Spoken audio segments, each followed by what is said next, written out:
I never expected that a burst pipe in a flooded kitchen would change my life. But that's exactly what happened when my ceiling decided to introduce me to my downstairs neighbor. Before that Tuesday in October, my life was a neat collection of routines.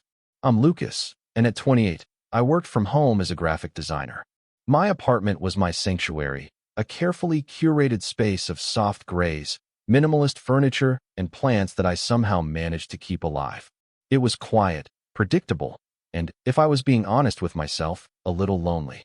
My world was contained within those walls, my social interactions mostly limited to video calls with clients and the occasional awkward nod to a neighbor in the hallway. That's how I knew of him, of course. Julian. He lived in 2B, directly below me. I didn't know his name at first. To me, he was just the guy downstairs. The guy with the old, beautifully maintained pickup truck that rumbled to life every morning at 7 sharp. The guy whose laughter I sometimes heard through the floorboards, a deep and easy sound that felt like it belonged to a life much bigger and brighter than my own. I'd see him sometimes when I was coming back from a grocery run. He'd be out by his truck, wiping it down with a soft cloth, or carrying in tools from a job. He was a carpenter, I'd gathered, or something similar. He had the build for it, broad shoulders and capable hands that always seemed to be dusted with a fine layer of sawdust. He was, in a word, intimidating. Not in a scary way, but in the way that beautifully crafted things often are. He was all sharp angles and confident energy, with dark hair that always looked a little messy and a smile that he gave out freely to everyone, but, it seemed, me. Our interactions were limited to those brief, silent acknowledgments. A slight lift of the chin from him, a quick, downward glance from me. I was an observer by nature, and I had observed him plenty. I saw the way he helped old Mrs. Gable from 3A with her groceries without being asked. I saw the stray cat that he left food out for on his patio. I saw him playing catch with a kid from the building next door. And with every small act of kindness I witnessed, the carefully constructed wall I'd built around him, labeling him as just the handsome, unattainable downstairs neighbor, began to develop tiny, imperceptible cracks. He represented a kind of effortless existence that felt entirely foreign to me. My own life was so measured, so planned. I thought through every email before sending it, agonized over which shade of blue to use in a design, and scheduled my life in neat, color-coded blocks on a digital calendar. Julian seemed to just live. He moved through the world with a certainty I couldn't comprehend. He was the warm, vibrant hum of life downstairs, while I was the quiet, sterile silence upstairs. And I was convinced that was how it would always be. That's how life works sometimes, isn't it? You settle into a rhythm, a comfortable, predictable pattern, and you assume it will stretch on forever. You get used to the quiet. You learn to live with the low-grade ache of loneliness, telling yourself it's just independence. You see people like Julian and file them away in a mental category labeled, not for you. And you carry on with your day. You don't expect the ceiling to cave in, both literally and figuratively. But here's the thing about plumbing in old buildings. It doesn't care about your routines or your carefully managed emotional distance. It has a timeline all its own. And on that Tuesday, my timeline and Julian's were about to violently intersect, starting with the ominous sound of a single, slow drip. At first, I ignored it. I was finishing up a logo design, lost in the delicate curve of a serif font, and the sound was just a minor annoyance at the edge of my perception. Drip, drip, drip. But it didn't stop. It grew faster, more insistent. I finally pushed back from my desk, my brow furrowed in irritation, and walked into the kitchen. The sound was coming from under the sink. I opened the cabinet doors and was met with a fine spray of water hissing from a corroded copper pipe. My first thought was not about the flood. It was a completely irrational, mortifying thought. Julian is going to have to know I exist now. My second thought was a wave of pure, unadulterated panic. I grabbed a pot to catch the worst of it, but it was already too late. Water was pooling on the linoleum, a dark, spreading stain that was quickly heading for the edges of the room. I fumbled for my phone, my hands shaking as I tried to look up the emergency number for our building's management company. The water was coming faster now, the hissing sound turning into a gurgle. I threw every towel I owned onto the floor, a futile attempt to build a dam against the encroaching tide. The water just laughed, soaking through them in seconds. And then I heard it. A loud, frantic knocking on my front door. My heart hammered against my ribs. I knew who it was. I knew it before I even saw him. I waded through the now ankle-deep puddle in my kitchen and pulled open the door. And there he was, Julian. He wasn't smiling. His hair was damp, and his gray t-shirt had a dark, wet patch blooming across the chest. His expression was a mixture of alarm and disbelief. For a second, we just stared at each other. The only sounds were the rushing water from my kitchen and the frantic thumping of my own pulse in my ears. He started, his eyes wide as he looked past me at the disaster zone my kitchen had become. You might want to call someone. My ceiling is, crying. That was it. That was the line that broke the spell. The absurdity of it, the sheer understatement, was so jarring that a hysterical little laugh escaped my lips. I think it's gone a little beyond crying. I managed, gesturing weakly behind me. We might be approaching biblical flood territory. He didn't laugh, but the corner of his mouth twitched. He stepped past me into the apartment, his work boots sloshing in the water. He didn't seem to care. He took one look under the sink and swore softly. Okay, do you know where the water shutoff for your unit is? I just shook my head, feeling utterly useless. Of course he knew what to do. He was the kind of person who knew where water shutoffs were. I was the kind of person who just watched the water rise. All right, stay here, he said, his voice calm and commanding in a way that I found both terrifying and deeply reassuring. I'll find the main for the building. It's probably in the basement. Don't touch anything electric. And with that, he was gone, his footsteps echoing down the hall. I stood there, frozen in my own personal swamp, feeling a blush of shame creep up my neck. My first real conversation with him, and I was the damsel in distress with the busted plumbing. It was a horrible, mortifying cliché. A few minutes later, the terrifying gush of water from under the sink slowed to a trickle and then stopped. The sudden silence was almost as loud as the noise had been. I could hear water dripping from my light fixture onto the floor. Plink, plunk, plink. A moment later, Julian was back, holding a large wrench and a bucket. His expression had softened from alarm to something more like concern. Okay, water's off for the whole building for now, he said, setting the bucket down. Landlord's not answering. Of course, he ran a hand through his damp hair. We need to get this water up before it does more damage, he said. We not you we. The word hung in the air between us, a small, solid thing in the midst of all the chaos. And for the first time, I felt a flicker of something other than panic. It was a strange, unfamiliar warmth. Let me explain something about seeing your private space invaded. It's deeply unsettling. My apartment was my shell, the one place I had complete control. Watching Julian move through it, effortlessly taking charge, should have felt like a violation. But it didn't. It felt right. He seemed to belong in the chaos, a steady point in my spinning world. We spent the next 2 hours in a strange, silent ballet of damage control. He'd found a shop vac in his truck, and while he worked on sucking up the standing water, I used a dustpan to scoop the worst of it into buckets, which I then dumped in the bathtub. We didn't talk much. There was no need. We were a team, united against a common enemy, my treacherous plumbing. In those 2 hours, I learned more about him than I had in a year of silent observation. I learned that he hummed when he was concentrating, a low, tuneless sound deep in his chest. I learned that he had a small, faded tattoo of a compass rose on the inside of his left wrist, mostly hidden by his watch. I learned that he moved with an economy of motion, no wasted energy, every action precise and purposeful. He was utterly captivating to watch. After the last of the water was gone, we were left with a damp, silent kitchen and a floor littered with soggy towels. My beautifully curated sanctuary looked like a shipwreck. I sank onto one of my dining chairs, my jeans soaked and my energy completely gone. I felt drained, overwhelmed, and embarrassed. Julian leaned against the counter, wiping his hands on a rag he'd pulled from his back pocket. Well, he said, breaking the silence. I think that's the best we can do for now. His eyes scanned the room, then landed on me. You okay? The question was so simple, so direct. It wasn't the polite, throwaway version people use in passing. He was actually asking. I saw genuine concern in his eyes. I just nodded, unable to find my voice.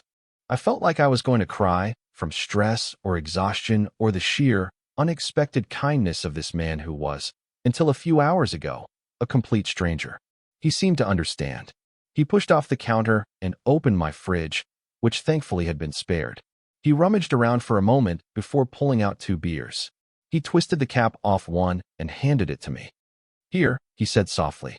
"You look like you could use this." I took it, my cold fingers brushing against his warm ones. The contact was brief, almost non-existent, but it sent a jolt straight through me. It was the first time we had ever touched. I looked down at the bottle in my hand, trying to hide the flush I could feel creeping up my neck. He leaned back against the counter, taking a slow sip from his own beer. The silence stretched between us again, but this time it wasn't awkward. It was different. It was companionable. It felt like the comfortable quiet that settles between 2 people who have just been through something together. "I'm Julian, by the way," he said, as if it were an afterthought. "Lucas," I replied, my voice a little hoarse. "Thank you for all of this." "You didn't have to." He just shrugged, a small, self-deprecating gesture. My ceiling was getting wet. Self-preservation, you know? He was trying to make a joke, to lighten the mood, but I could tell he didn't mean it. "Besides," he added, his voice quieter now, "it's what neighbors are for, right?" I looked at him then, really looked at him. Not as the intimidatingly handsome guy from downstairs, but as Julian. The man who hummed while he worked, who had a compass on his wrist, and who seemed to think that saving his neighbor from a flood was just a normal part of his day. And in that moment, I saw a glimpse of something I hadn't expected. Behind the confident exterior, there was a gentleness, a quiet sort of thoughtfulness that I found myself desperately wanting to know more about. We ended up talking for another hour, sitting there in my wrecked kitchen, drinking warmish beer. He told me about his carpentry business, how he'd started it with his dad, who had passed away a few years ago. He spoke about his work with a passion that was infectious, describing the unique grain of a piece of walnut or the satisfaction of a perfectly joined corner. He wasn't just building things, he was creating them. And as he talked, I noticed the way his hands moved, sketching out shapes in the air. These were the same hands I'd seen carrying heavy tools and wiping down his truck, but they were also expressive, almost delicate in their gestures. He had a small scar on his right knuckle that I hadn't seen before. I found myself wanting to know the story behind it. He asked me about my work, and I tried to explain graphic design without sounding like a complete nerd. He listened intently, asking smart questions that showed he was actually interested, not just being polite. He didn't make me feel small or boring for spending my days staring at a computer screen. He made it sound important. Then, he pointed to a small, framed sketch on my wall, one I'd done myself years ago of the lake near my parents' house. It was nothing special, just a little pencil drawing I was fond of. "Did you do that?" he asked. I admitted that I had. He walked over to it, studying it closely. "It's good," he said, turning back to me. "Really good. There's a stillness to it. It feels calm." His observation caught me off guard. No one had ever described my art that way. They'd say it was nice or pretty, but he saw something more. He saw the feeling I'd been trying to capture. It was a simple comment, but it felt incredibly intimate, as if he'd looked past the surface of the drawing and seen a small, quiet part of me. That was the moment, I think. The real moment. The small, significant turning point. It wasn't the flood, or the beer, or even his kindness. It was him seeing me. Really seeing me. When he finally left, promising to help me deal with the landlord in the morning, my apartment felt both emptier and fuller than it had before. The chaos was still there. The damp smell, the ruined floorboards, but it was overlaid with the memory of his presence, of his deep voice and easy laughter. I stood in the middle of my kitchen, holding the empty beer bottle, and realized with a terrifying jolt that my quiet, predictable world had been completely and irrevocably shattered. And a stupid, hopeful, dangerous part of me was glad. The next few days were a blur of logistics. The landlord was, predictably, a nightmare. Insurance adjusters came and went, their clipboards and somber expressions adding to the general sense of violation. Repairmen tromped through my apartment, tearing out the damaged flooring and setting up huge, roaring dehumidifiers that filled the space with a constant, oppressive noise. My sanctuary was gone, replaced by a construction zone. Through it all, Julian was a constant, calming presence. He dealt with the landlord for me, his firm and reasonable tone achieving in 10 minutes what my anxious, rambling emails had failed to do in 2 days. He made sure the repair crew cleaned up after themselves. He even brought me a coffee one morning, leaving it on my doorstep with a little note that just said, "Figured you might need this." The noise is driving me crazy too. We fell into a new routine. He'd knock on my door in the evening, after the workmen had left, just to check in. Sometimes he'd bring food, insisting I couldn't cook in my disaster of a kitchen. We'd eat pizza sitting on my living room floor or tacos from a food truck he loved, talking for hours until the room grew dark around us. The roaring fans became our background music, forcing us to lean in a little closer to hear each other. I learned about the compass tattoo. He'd gotten it after his dad died, a reminder to find his own direction. I learned about the scar on his knuckle, a stupid accident involving a chisel and a moment of inattention when he was 16. I told him about my family, about my quiet childhood in a small town, about my dream of one day illustrating a children's book. I told him things I hadn't told anyone. With every conversation, the initial image I'd had of him, the confident, untouchable guy with the big truck, faded away, replaced by someone far more complex and infinitely more compelling. He was thoughtful and surprisingly vulnerable. He was funny, with a dry, self-deprecating wit that always caught me off guard. And the more I got to know him, the deeper I fell. It was a terrifying, exhilarating freefall, and I didn't know where or when I was going to land. The hope was a constant, painful thrum beneath my ribs. It was there in the way he'd smile when I opened the door, a genuine, crinkling at the edges smile that seemed reserved just for me. It was in the way his gaze would sometimes linger a second too long, a flicker of something unreadable in his dark eyes. But then the fear would crash in, cold and sharp. What if I was imagining it all? What if this was just him being a good neighbor? A kind person? I was a mess, swinging wildly between giddy optimism and crushing despair, sometimes in the space of a single minute. The turning point came on a Thursday night, about a week after the flood. The dehumidifiers were finally gone, leaving behind an almost shocking silence. The new subfloor was in, but the final flooring wouldn't be installed for another few days. The kitchen was still a skeleton of itself, with exposed pipes and bare plywood. It was a wreck, but it was a quiet wreck. Julian had brought over Chinese food. We ate out of the cartons, sitting on my sofa, our shoulders occasionally brushing against each other. The air between us felt different that night. The silence wasn't just comfortable anymore. It was charged, thick with unspoken things. Every accidental touch felt like a spark. Every shared glance held a question. My heart was doing a frantic tap dance against my ribs. After we ate, I started gathering up the empty containers. I should at least try to wash what few dishes I have left, I said, my voice sounding unnaturally high. I just needed to do something, to move, to break the tension that was coiling in my stomach. I carried the small stack of plates and forks to the sink, which was, thankfully, still functional. I turned on the water, the familiar sound a small comfort. I squeezed soap onto a sponge and began to wash, my movements stiff and jerky. I was intensely aware of him behind me, of his presence filling the small, damaged room. I could feel his eyes on my back. I scrubbed at a plate with far more force than was necessary, my knuckles white. Then, I felt him move closer. He didn't say anything. He just came to stand beside me at the sink. The space was tight, and his side was pressed lightly against mine, from my shoulder all the way down to my knee. The warmth of his body seeped through my clothes, and I forgot how to breathe. I kept my eyes fixed on the soapy water, my hands frozen around the plate. He reached over and gently took the plate from my hands, setting it on the counter. Then he picked up a dish towel. I started to wash the next plate, my movements slow and deliberate, my entire being focused on the feeling of his arm brushing against mine as he reached for it to dry it. We worked like that in a tense, profound silence. Wash, rinse, and then the soft scrape of the plate as he took it from the drainer. My mind was racing. What was this? What was happening? Was this just two guys doing dishes? Or was it something more? Every rational thought in my head was screaming at me not to read into it, not to make this into something it wasn't.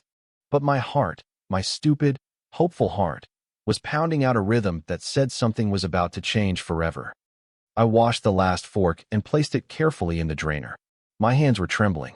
I reached to turn off the water, but his hand got there first. He didn't turn off the tap. He just covered my hand with his own, his large, warm fingers wrapping around mine. The water kept running, a soft, rushing sound in the charged silence. I finally dared to look at him. His face was only inches from mine. His expression was serious, his eyes dark and searching. He was looking at me with an intensity that made my knees feel weak. It was the same look he'd given my sketch on the wall, but this time it was directed at me. He was seeing me, and he wasn't looking away. Slowly, deliberately, he lifted our joined hands from the faucet handle. He turned my hand over in his and used the dish towel to gently, methodically, dry my skin. He dried each of my fingers, his touch sending shivers up my arm. My breath hitched in my throat. The world seemed to shrink until it was just the two of us, the sound of the running water and the soft rasp of the towel against my skin. When he was done, he didn't let go of my hand. He tossed the towel onto the counter and brought my hand up to his chest, pressing it flat against his heart. I could feel the steady, strong beat of it under my palm. It was beating just as fast as mine. His other hand came up to cup my jaw, his thumb stroking gently along my cheekbone. "Lucas," he whispered, his voice rough. And that was all it took. The dam inside me broke. He leaned in, and I met him halfway. The first touch of his lips was tentative, questioning. It was soft and searching, a simple press of warmth against warmth. It wasn't a kiss of passion, not yet. It was a question, and I answered by leaning into him, my free hand coming up to rest on his shoulder. He made a small sound in the back of his throat and deepened the kiss, his arms sliding around my waist to pull me flush against him. And that's when the passion came, a slow-burning fire that I hadn't even realized was smoldering between us. It was a kiss that tasted of cheap beer and takeout, of sawdust and soap. It tasted like hope. He found me at my own sink, in the middle of my own disaster, and he dried the last glass, and then he dried my throat with his kisses. And in that moment, standing in my broken kitchen, I felt more whole than I ever had before. The aftermath was quiet. After the kiss, we just stood there for a long time, holding each other in the dim light of my ruined kitchen. The water was still running in the sink. Neither of us moved to turn it off. It felt like if we did, the spell would break. Eventually, he pulled back, just enough to rest his forehead against mine. His eyes were closed, and his breathing was unsteady. He started, then stopped. He let out a shaky breath. I should probably go. The words were like a punch to the gut. I felt a cold dread wash over me. Of course, it was a mistake. A moment of weirdness brought on by stress and proximity. My hand, which was still on his shoulder, started to slide away. But he caught it, lacing his fingers with mine again, holding on tight. "No, that's not what I mean," he said quickly, his eyes flying open to meet mine. "I just mean it's late.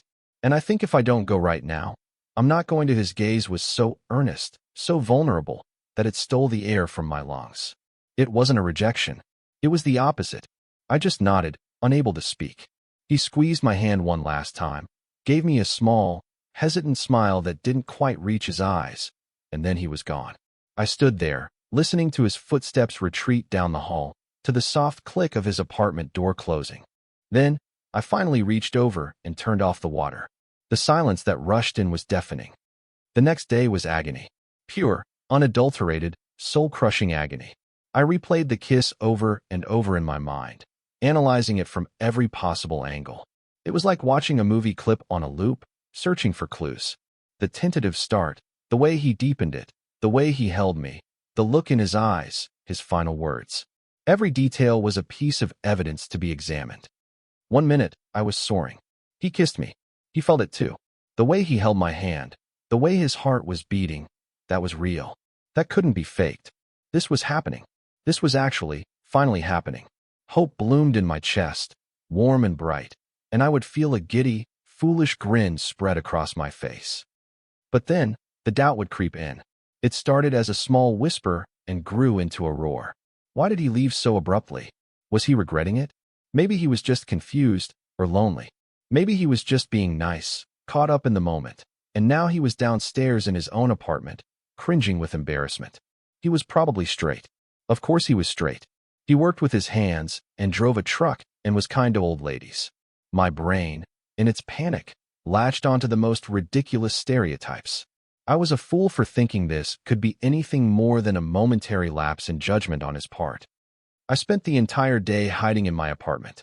I kept the blinds closed. Every time I heard a noise in the hallway, my heart would leap into my throat. I jumped when the mail carrier slid letters under my door. I imagined seeing him, the awkward silence, the forced, polite smile as he tried to pretend nothing had happened. The thought was so mortifying I could barely stand it. I tried to work, but it was useless. I just stared at the screen, moving pixels around without any real purpose. The vibrant colors of my design seemed to mock the gray, anxious fog that had settled over my mind. I was a wreck. I was a 28-year-old man who was completely and utterly paralyzed by a single kiss. It was pathetic. By evening, I had worked myself into a state of near-total despair. I was convinced I had ruined everything. I hadn't just misread the signals. I had invented them. I had destroyed the one good thing to come out of this whole mess. Our friendship. He would never bring me coffee again. We would never eat pizza on the floor and talk for hours. I had traded that easy camaraderie for one moment of insane hope, and now I had nothing. I was spiraling, caught in a whirlpool of self-doubt and regret. I decided I had to be the one to fix it. I would be casual. I would pretend it was no big deal. The next time I saw him, I'd make a joke about it. Weird night, huh? Must have been the stress of the flood. Yes, that was it. That would give him an out. It would be excruciatingly painful for me, but it would preserve the peace. It would allow us to go back to being neighbors. Maybe, eventually, friends again. My stomach churned at the thought. The idea of going back, of pretending that kiss hadn't happened, felt like a betrayal of the most honest moment of my life. But what other choice did I have? I couldn't force him to feel something he didn't. I had to protect myself, and more importantly, I had to save him from the awkwardness of having to reject me. Just as I was cementing this miserable plan in my mind, there was a knock on the door. It wasn't the loud, confident knock of a repairman. It was a soft, hesitant sound. It was Julian's knock. My blood ran cold. This was it. The moment of truth. My heart hammered against my ribs so hard I thought it might break through. I took a deep, shaky breath, pasted what I hoped was a neutral expression on my face, and opened the door. He was standing there, his hands shoved into the pockets of his jeans. He looked nervous. His shoulders were tense, and he wouldn't quite meet my eyes. He looked as anxious as I felt, and that tiny observation gave me a sliver of courage. "Hey," he said, his voice low. He finally looked up, his gaze meeting mine. Can we talk?" I just nodded, my throat too tight to form words, and stepped back to let him in. He walked into the living room and just stood in the middle of the floor, looking lost. The tension from the night before was back, but now it was 1,000 times heavier. It was thick and suffocating. "Look, Lucas," he started, turning to face me. He ran a hand through his hair, a nervous gesture I was starting to recognize. "About last night. I'm sorry." There it was. The apology. The confirmation of my worst fears. My stomach plummeted. I braced myself for the "I was just caught up in the moment" speech. I tried to make my expression unreadable, to build a wall around my collapsing hope. "I'm sorry for just leaving like that," he continued, and the words were not what I was expecting. That was cowardly. I freaked out. Not because of the kiss. Because of the kiss, he let out a frustrated sigh, as if his words weren't coming out right. "Here's the thing," he said, taking a step closer. His eyes were pleading with me to understand. "I've wanted to do that for a long time." My brain short-circuited. I just stared at him, trying to process what he'd just said. A long time? What did that mean? He must have seen the confusion on my face, because he kept talking, the words tumbling out of him in a rush. "I noticed you the first week I moved in," he said, his voice barely above a whisper. "I'd see you coming and going, always with your head down, always looking so thoughtful. I wanted to talk to you, but I never knew what to say. I felt like a stupid high school kid. What was I going to say? Hey, I'm your downstairs neighbor, and I think you have the kindest eyes I've ever seen." He gave a short, humorless laugh. He took another step closer. We were only a few feet apart now. Every time we passed in the hall, I'd spend the next hour kicking myself for not saying something more than just nodding. I kept trying to work up the nerve. And then the pipe burst. He looked around my apartment, at the bare floors and the lingering chaos. It felt like a sign. A really, really messy sign. It was my chance to finally talk to you. I was speechless. My carefully constructed narrative of the past year, the one where I was the invisible observer and he was the unattainable neighbor, was crumbling around me. He had seen me the whole time. He had been just as nervous as I was. "That night," he went on, his voice dropping even lower. Kissing you. That was the most real thing I've felt in a very long time, Lucas. And it scared the hell out of me, because I realized how much I wanted it to happen again. And I didn't know if you felt the same way. So I ran. He finally met my gaze, and all the vulnerability he'd been hiding was laid bare. I'm not running anymore. You just have to tell me, did I read everything wrong? A single, stupid tear escaped and rolled down my cheek. I hadn't even realized I was crying. I shook my head, a small, jerky motion. No, I managed to choke out, my voice thick with emotion. You didn't read anything wrong. A wave of relief washed over his face, so palpable it was like I could feel it myself. And then he closed the distance between us. This time, there was no hesitation. His hands came up to frame my face, and his kiss was not a question. It was a statement. It was confident and sure and deep, a confirmation of everything we hadn't said. I wrapped my arms around his neck and kissed him back, pouring all of my anxiety and my hope and my year of silent longing into it. It wasn't a kiss in a broken kitchen. It was a kiss that was building something new. In the weeks that followed, my apartment was slowly put back together. The new flooring was laid down, a warm, dark wood that was infinitely nicer than the old linoleum. The walls were repainted. Piece by piece, the evidence of the flood disappeared, until my home looked like itself again, only better, fresher. And it felt that way, too.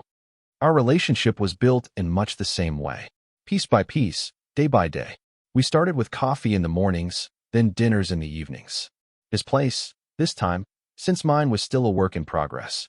His apartment was the opposite of mine.